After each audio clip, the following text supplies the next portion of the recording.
ಇದಾದ ನಂತರ D K Shivakumar ಅವರು ಪತ್ರಿಕಾಗೋಷ್ಠಿ ನಡೆಸಿದ್ರು. ಯಾವುದೇ ಕಾರಣಕ್ಕೂ ಕೂಡ ನಾವು ರಾಜಕೀಯವಾಗಿ ಮತ್ತು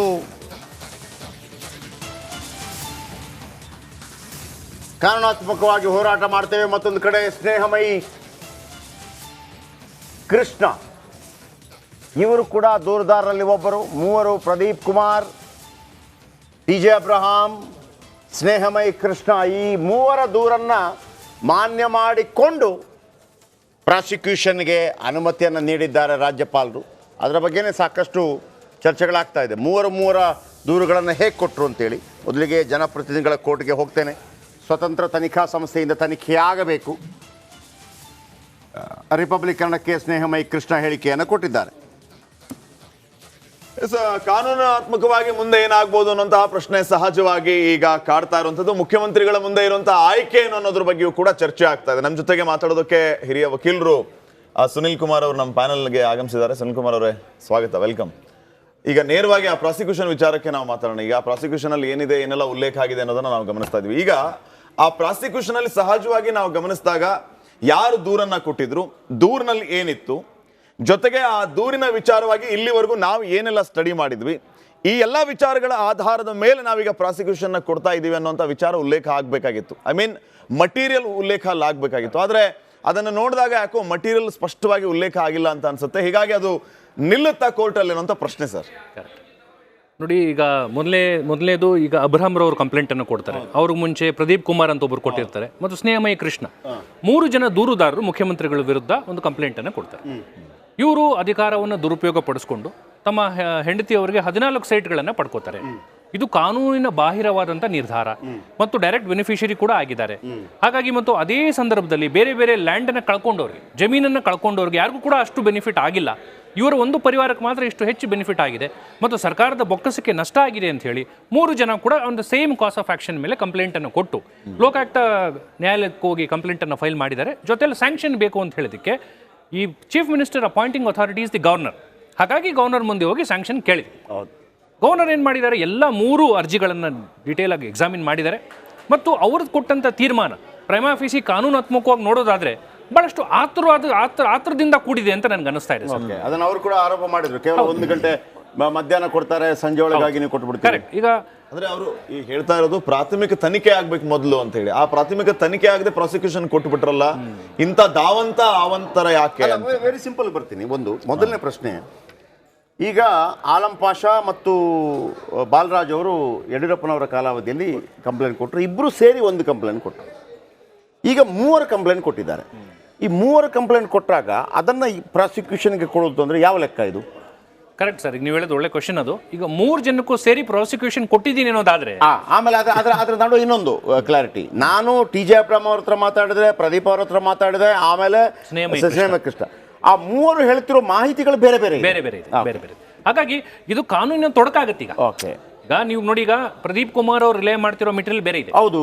ಸ್ನೇಹಮಯಿ ಕೃಷ್ಣ ಅವ್ರು ರಿಲೇ ಮಾಡ್ತಿರೋ ಮೆಟೀರಿಯಲ್ ಬೇರೆ ಇದೆ. ಹೌದು. ಅಬ್ರಾಮ್ ಅವ್ರು ಕೊಟ್ಟಿರೋ ಮೆಟೀರಿಯಲ್ ಬೇರೆ ಇದೆ. ಸೊ 3 ಬೇರೆ ಬೇರೆ ಇದ್ದಾಗ ಒಟ್ಟಿಗೆ ಸ್ಯಾಂಕ್ಷನ್ ಹೆಂಗ್ ಕೊಡ್ತೀರಿ? 3 ಮಂದಿಗೆ ಒಂದೇ ಸಲ ಸ್ಯಾಂಕ್ಷನ್ ಹೇಗೆ ಕೊಡ್ತೀರಿ? So that is one question. ಯಾಕಂದ್ರೆ ಕೊಡಬಾರ್ದು ಅಂತೇನಿಲ್ಲ, 3 ಜನಕ್ಕೂ ಸೆಪರೇಟ್ ಆಗಿ ಕೊಡಬೇಕಿತ್ತು. ಎರಡನೇದು, ಒಂದು ಪಕ್ಷ ಸ್ಯಾಂಕ್ಷನ್ ಕೊಡಬೇಕಾದ್ರೆ ಸುಪ್ರೀಂ ಕೋರ್ಟ್ನ ಅನೇಕ ತೀರ್ಪುಗಳು ಹೇಳುತ್ತೆ. ಮೊದಲನೇದು, ಅಬ್ರಾಮ್ ಅವ್ರು ಹೇಳಿರುವಂಥ ಅಲಿಗೇಷನ್ನ ಕೆಲವು ಪ್ಯಾರಾಗ್ರಾಫ್ಗಳನ್ನ ಎಕ್ಸ್ಟ್ರಾಕ್ಟ್ ಮಾಡಬೇಕು. ಅಬ್ರಾಮ್ ಅವರ ಪ್ರೈಮರಿ ಅಲಿಗೇಷನ್ ಏನಿದೆ, ಮುಖ್ಯಮಂತ್ರಿಗಳು ಹೇಗೆ ಕಾನೂನನ್ನು ದುರುಪಯೋಗ ಪಡಿಸ್ಕೊಂಡ್ರು, ಆ ಎಲ್ಲ ಪ್ಯಾರಾಗ್ರಾಫ್ಗಳನ್ನ ಅವ್ರು ಕೋಟ್ ಮಾಡಬೇಕು. ಕೋಟ್ ಮಾಡಿದ ನಂತರ ಮುಖ್ಯಮಂತ್ರಿಗಳು ರಿಪ್ಲೈ ಕೊಟ್ಟಿದ್ದಾರೆ, ರೆಸ್ಪಾನ್ಸ್. ಮುಖ್ಯಮಂತ್ರಿಗಳ ರೆಸ್ಪಾನ್ಸ್ ಅಲ್ಲಿರುವಂಥ 2-3 ಪ್ಯಾರಾಗ್ರಾಫ್ಗಳನ್ನ ಕೋಟ್ ಮಾಡಿ ಈ ಅಲಿಗೇಷನ್ಸ್ಗೆ ಮುಖ್ಯಮಂತ್ರಿಗಳು ಹೀಗೆ ರೆಸ್ಪಾನ್ಸ್ ಅನ್ನ ಕೊಟ್ಟಿದ್ದಾರೆ. ಲಾಸ್ಟ್ಗೆ ಪ್ರೈಮಾ ಫೇಸಿ ನನ್ನ ಒಪಿನಿಯನ್ ಏನಿದೆ, ನಮ್ಮ ಒಂದು ಜುಡಿಷಿಯಲ್ ಒಪಿನಿಯನ್ ಬೇಕಲ್ಲ. ಹಾಗಾಗಿ ಯಾಕಂದ್ರೆ ರಾಜ್ಯಪಾಲರು ಇವತ್ತಿನ ದಿವಸ ನ್ಯಾಯಾಧೀಶ ಸ್ಥಾನದಲ್ಲಿ ಕೂತಿದ್ದಾರೆ. ನನ್ನ ಒಪಿನಿಯನ್ ಏನಿದೆ, ಇವ್ರು ಕೊಟ್ಟಂತ ಕಂಪ್ಲೇಂಟು, ಮುಖ್ಯಮಂತ್ರಿಗಳು ಕೊಟ್ಟಂತ ರೆಸ್ಪಾನ್ಸ್ ಎರಡೂ ನೋಡಿದಾಗ ಪ್ರೈಮಾ ಫೇಸಿ ಎಲ್ಲೋ ಒಂದ್ ಕಡೆ ತನಿಖೆಗೆ ಅರ್ಹವಾದಂತ ಪ್ರಕರಣ. ಹಾಗಾಗಿ ನಾನು ಸ್ಯಾಂಕ್ಷನ್ ಕೊಡ್ತಾ ಇದ್ದೀನಿ ಅನ್ನೋದಾದ್ರೆ ಖಂಡಿತವಾಗ್ಲೂ ತುಂಬಾ ಸೀರಿಯಸ್ ಆಗಿ ಮುಖ್ಯಮಂತ್ರಿಗಳಿಗೆ ಅದು ಎಫೆಕ್ಟ್ ಆಗ್ತಿತ್ತು. ಇವ್ರು ಏನ್ ಮಾಡಿದ್ದಾರೆ, ಎಲ್ಲೋ ಕೂಡ ಅಬ್ರಾಮ್ ಅವರ ಕಂಪ್ಲೇಂಟ್ ಬಗ್ಗೆ ವರ್ಷನೇ ಇಲ್ಲ. ನೀವು ಒಂದು ಕಮಿಟಿಯನ್ನ ಮಾಡ್ತೀರಿ, ವೆಂಕಟಾಚಲಯ್ಯನವ್ರ ಕಮಿಟಿ, IAS ಆಫೀಸರ್ ಮುಖಾಂತರ ಒಂದು ಕಮಿಟಿ ಮಾಡ್ತೀರಿ, ಆತುರದಲ್ಲಿ ಜಸ್ಟಿಸ್ ದೇಸಾಯಿ ಅವ್ರ ಕಮಿಟಿಯನ್ನು ಮಾಡ್ತೀರಿ. ಸೊ 2 ಕಮಿಟಿ ಮಾಡೋದ್ರಿಂದ ಎಲ್ಲೋ ಒಂದ್ ಕಡೆ ಇದು ಲೋಪದೋಷ ಇದೆ ಅಂತ ನನಗೆ ಅನ್ನಿಸ್ತಾ ಇದೆ. ಸರ್, ಅನ್ನಿಸೋದು ಮುಖ್ಯ ಅಲ್ಲ. ಎಲ್ಲೋ ಒಂದ್ ಕಡೆ ಪಾಪ ನಮ್ಮ ರಾಜ್ಯಪಾಲರ ಅವರ ಕಾನೂನಿನ ಯಾರು ಸಲಹೆಗಾರರಿದ್ದಾರೋ ಮಿಸ್ಗೈಡ್ ಮಾಡಿದ್ದಾರೆ. ಸರಿಯಾದಂತ ಮಾಹಿತಿ ಕೊಟ್ಟಿಲ್ಲ, ಸರಿಯಾದಂತ ಸ್ಯಾಂಕ್ಷನ್ಗೆ ಸರಿಯಾದಂತ ಮೆಟೀರಿಯಲ್ ಇಲ್ಲ. ಈ ತರ ಕೊಟ್ರೆ ಏನಾಗ್ತದೆ, ಕಾನೂನಾತ್ಮಕವಾಗಿ ಎಲ್ಲೂ ಕೂಡ ಸ್ಯಾಂಕ್ಷನ್ ನಿಲ್ಲೋದೇ ಇಲ್ಲ. ಅಂದ್ರೆ ಏನಾಗಬೇಕಾಗಿತ್ತು ಸರ್ ಆಕ್ಚುಲಿ ಇಲ್ಲಿ? ನಾನು ಆಗ್ಲೇ ಎಕ್ಸ್ಪ್ಲೇನ್ ಮಾಡ್ದಂಗೆ ಸುಪ್ರೀಂ ಕೋರ್ಟ್ ಅನೇಕ ತೀರ್ಪುಗಳಲ್ಲಿ ಹೇಳುತ್ತೆ ಸ್ಯಾಂಕ್ಷನ್ ಕೊಡಬೇಕು ಅನ್ನೋದಾದಾಗ ಬೇರೆ ಬೇರೆ ಪ್ರಕರಣಗಳಲ್ಲಿ ಕೋರ್ಟ್ ಮಾಡ್ತಾ ಹೇಳ್ತಾರೆ ಅಲಿಗೇಷನ್ ಮಾಡಿದ್ಯಾರು ಅವರ ಅಲಿಗೇಷನ್ ಪ್ರೈಮಾ ಫೇಸಿ ಪರ್ಟಿಕ್ಯುಲರ್ ಪ್ಯಾರಾಗ್ರಾಫ್ಗಳನ್ನ ಕೋರ್ಟ್ ಮಾಡಬೇಕು. ಈಗ ಜನಸಾಮಾನ್ಯರು ನಾವೆಲ್ಲರೂ ಓದಿದಾಗ ಮುಖ್ಯಮಂತ್ರಿಗಳ ಮೇಲೆ ಏನು ಆಪಾದನೆ ಅಂತ ಯಾರಿಗಾದ್ರೂ ಗೊತ್ತಾಗುತ್ತೆ ಇದರಲ್ಲಿ? ನೋಡಿ, ಗೊತ್ತಿಲ್ಲ.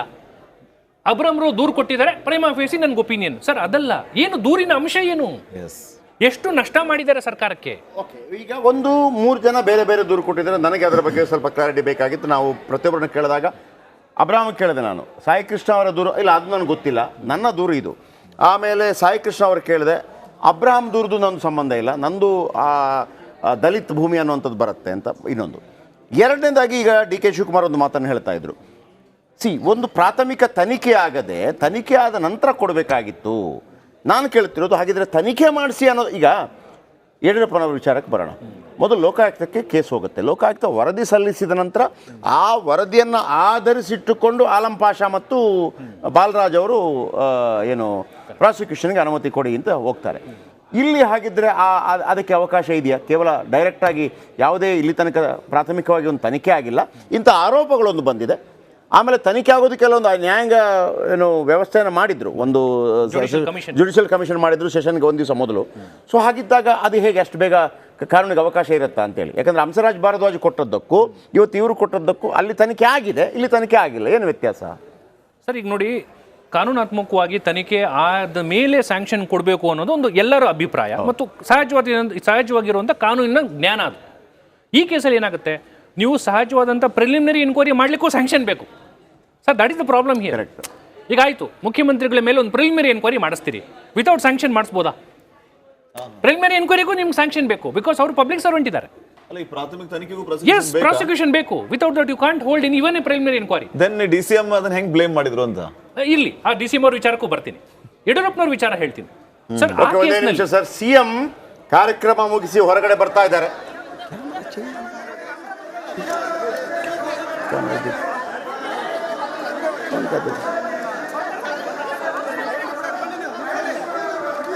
ಕಾರ್ಯಕ್ರಮ ಮುಗಿಸಿ ಹೊರ ಬರ್ತಾ ಇದ್ದಾರೆ.